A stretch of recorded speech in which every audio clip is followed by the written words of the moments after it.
Our next guest, Jerry Falwell Jr., is president of Liberty University and a member of Mr. Trump's Evangelical Advisory Board. Mr. Falwell, Merry Christmas and welcome to Fox News Sunday. Merry Christmas to you, Chris. Thank you. Last January, Donald Trump spoke at your Liberty University. Here's a clip. We're going to protect Christianity, and I can say that. I don't have to be politically correct or... Now, you were one of the first prominent evangelicals to endorse him, and for the rest of the campaign, other leaders of your faith, as well as a lot of students, or some students, I should say, at Liberty University, criticized you, especially after the release of that Access Hollywood tape, but you never wavered. How come? No. I just saw in Mr. Trump someone who really loved the American people, who was for the working man, the common man. I saw that early on. He spoke at Liberty in 2012 as well, so I'd gotten to know him over the years. And I just really believed it. It was sort of a gamble because I didn't know where he'd come down on all the issues, but because I believed he was a good man, I believed he would come down on the right side of the issues, and he's done that in the last year. And I've been proud of him, and I just think it was, like I said, it was a big risk for me, but so much was at stake, I couldn't afford to stay silent. Let's look at the exit polls from election night a little over a month ago. As you can see there, Donald Trump got a higher percentage of the white evangelical vote than Mitt Romney did 4 years ago, or McCain before him, or even George W. Bush in 2004. How do you explain that? Well, he made it very clear who his Supreme Court picks would be if he was elected. I think that was a big factor. Some of the social conservatives on the platform committee, the Republican National Convention, told me that not since 2004 has any Republican candidate allowed them to set the platform without interference, but Donald Trump was the first one who had done that in a long time. That was another good signal. And then the other factors, you know, even added to the platform, the repeal of the Johnson Amendment, which has been used by government to silence conservatives and pastors and conservative universities like the one nonprofit universities like the one that I had. And so all those things, they just resounded with evangelicals and with Christians. And my wife's noticed as she's done her Christmas shopping this year that more of the retailers are saying Merry Christmas. There's a new hope and optimism. There's a good spirit in America, and I think that's coming from his lead.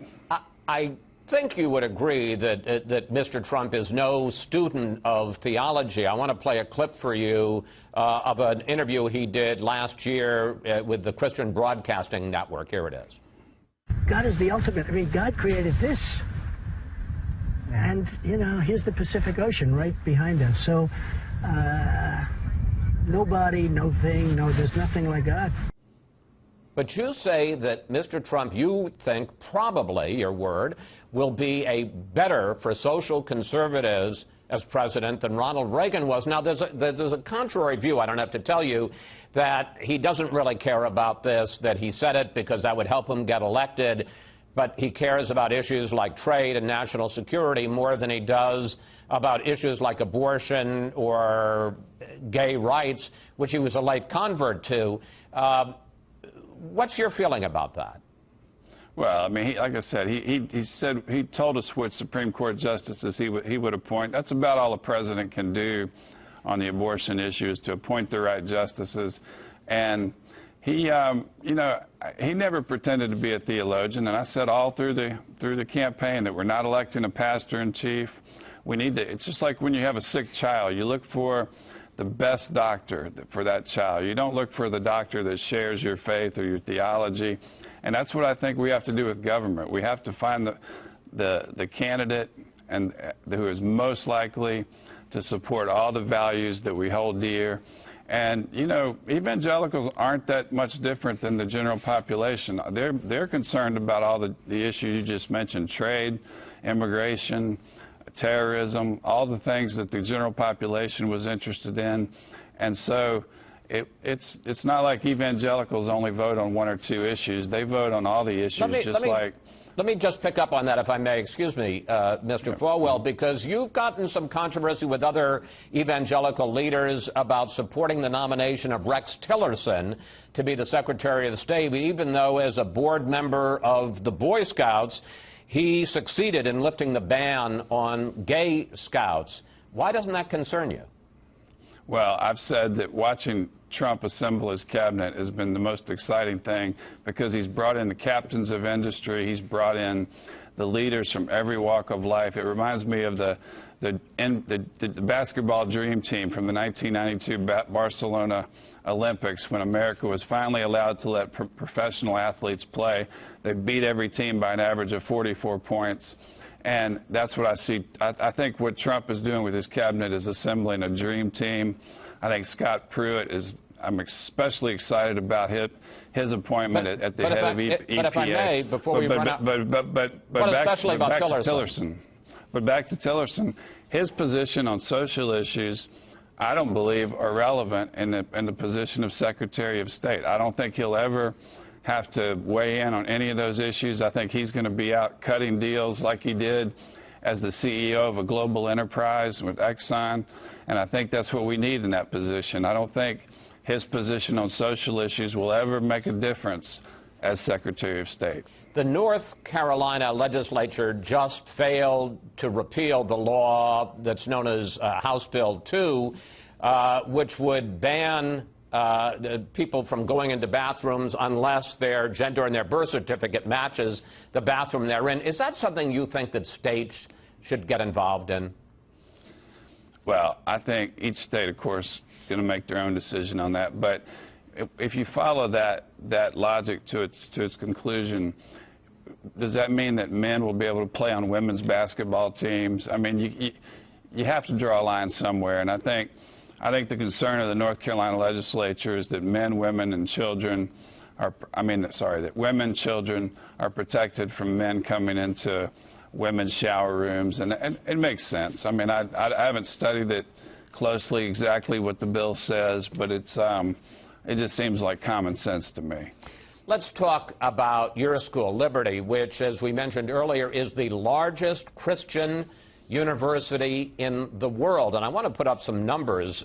Since you succeeded your father in 2007, enrollment has increased from 9,600 to 15,000 residential students and from 27,000 to 98,000 online. Mr. Falwell, why do you think there is such a great and apparently growing demand for a Christian education? Because it's so rare in higher education. Mayor Bloomberg in his commencement speech at Harvard a couple of years ago chastised the Ivy League because 96% of their faculty and staff had donated to the Obama administration. And his point was, how can we have academic freedom and political correctness? That's my paraphrase, side by side. The two cannot coexist. And when you have everybody in major universities thinking the same way and conservatives are ridiculed when they speak up, I don't think that's academic freedom. And so I think the reason Liberty has prospered so much is because it's an alternative. It's something where free expression of ideas is allowed, where academic freedom is promoted, and I think it's just the fact. The Chronicle of Higher Education said last year that Liberty's strength is in the fact that it doesn't try to be like other universities, and they said that our business model is probably the future of higher education in America. So we've been able to use that business model to make Liberty one of the most prosperous universities in the country, one of the 5 largest universities, and we're one of only about 70 that's rated AA by Standard & Poor's and Moody's, but it's only because we don't try to be like everybody else. Finally, and we got less than a minute left, sir,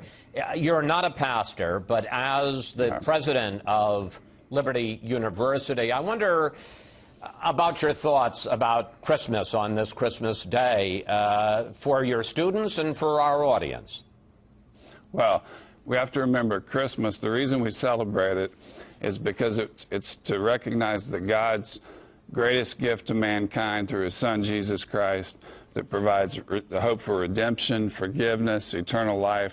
And I think that we can never forget Jesus and the Great Commandment taught that we're supposed to love our neighbors as ourselves. I think if we all live by that commandment, that we would see a totally different world. And you know, he taught personal charity. It means he didn't say go vote for somebody who's going to take money from your neighbor and give it to the poor. He said you help the poor. So it doesn't absolve us to vote for somebody who's going to promote welfare. It's our job to help the poor. And I think that's what Christmas is all about. And I think the electors the other day gave America a great Christmas present when they made it official that Donald Trump will be president in January. And it's just that there's a new spirit of hope and optimism in the country like I've never seen, even among people who didn't support Trump. And I think that's encouraging. Mr. Falwell, thank you. Thanks for your time, and Merry Christmas to you and your family, sir. Thank you, Chris. Merry Christmas to you. Thank you.